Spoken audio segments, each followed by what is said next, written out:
மக்களே, good afternoon. நான் ஆனந்தி பேசுகிறேன். ஆல்ரெடி நான் வந்து ஒரு வீடியோ போட்டேன். என்னென்னா ஜூன் எல்கேஜி யூகேஜி பிள்ளைங்களுக்கு வந்து எப்படி சொல்லி கொடுக்கணும் அப்படின்னு.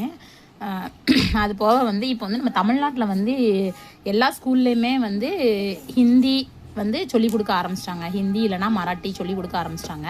ஸோ எல்லாம் நிறைய பேர் பேரண்ட்ஸுக்கு வந்து ஹிந்தி மராட்டி எப்படி எழுதணும், எப்படி நம்ம சொல்லி கொடுக்க அப்படின்லாம் ரொம்ப யோசனையாக இருக்குது. அதுக்கு கிளாஸஸ் தேடி அதுக்கு 500-600 ஃபீஸ் எல்லாம் கொடுத்துட்ருக்கேங்க. அப்படிலாம் கொடுக்கணுன்னு அவசியம் இல்லைங்க. ரொம்ப ஈஸிங்க ஹிந்தி மராட்டி படிக்கிறதுனா. ஓகேவா?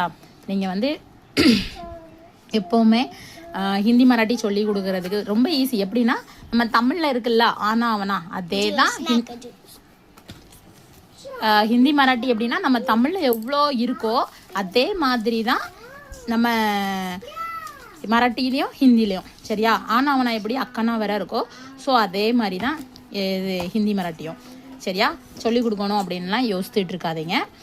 ரொம்ப ஈஸியான மெத்தடில் நான் சொல்கிறேன். ஸோ நீங்கள் ட்ரை பண்ணி பாருங்கள். ஓகேவா? எப்படின்னா நீங்கள் வந்து ஹிந்தி மராட்டி சொல்லி கொடுக்குறதுக்கு நீங்கள் பிள்ளைங்களுக்கு இதே மாதிரி ரெட்டைக்கோடு நோட்டு, நம்ம ஊரில் சொல்லுவாங்கள்ல ரெட்டைக்கோடு நோட்டு இதே மாதிரி வாங்கிக்கோங்க. ரெட்டைக்கோடு நோட்டு வாங்கிக்கோங்க. வாங்கிட்டு இதில் வந்து நீங்கள் ஃபஸ்ட்டு வந்து நீங்கள் சொல்லி கொடுக்க வேண்டியது நீங்கள் பார்த்துக்கோங்க. எப்படின்னா நம்ம வந்து ஊரில் போடுவோம்ல, நம்ம ஊரில் சொல்லுவோம்ல அதே மாதிரி பார்த்துக்கோங்க. இது எப்படி எழுதணும் அப்படின்னு ஒரு 3 போட்டு ஊடாரில் ஒரு லைன் போட்டு சரியா? இதுதான் ஃபஸ்ட்டு லெட்டர். நம்ம தமிழில் வந்து சொல்லுவோம்ல அதுதான். ஓகேவா? ஃபஸ்ட்டு. ரெண்டாவது வந்து சொல்லுவோம்ல ஓகேவா? எப்படின்னா ஒரு சின்ன ஸ்டாண்டிங் லைன், ஸ்லிப்பிங் லைன் போட்டு ஒரு சின்ன ஸ்டாண்டிங் லைன் போட்டு எஸ். ஓகேவா? எஸ். இது வந்து அதுக்கப்புறம் சின்ன ஸ்லிப்பிங் லைன் போட்டு ஒரு சின்ன ஸ்டாண்டிங் லைன் போட்டு ஒரு எஸ் போட்டு இப்படி ஒரு வளைவு போட்டால் இதே மாதிரி பிள்ளைங்களுக்கு நீங்கள் சொல்லி கொடுங்க. ஓகேவா? ஃபஸ்ட்டு வந்து ஐயோ ஹார்டாக இருக்கே அப்படின்லாம் நீங்கள் நினைக்காதீங்க. கண்டிப்பாக ரொம்ப ஈஸி. ஒரு ஈஸியான மெத்தடில் நீங்கள் பிள்ளைங்களுக்கு நீங்களே சொல்லி கொடுக்கலாம். அது வந்து ஒரு 2nd ஸ்டாண்டர்ட் 3rd ஸ்டாண்டர்டில் தான் கூட இப்படி வருது ஊரில்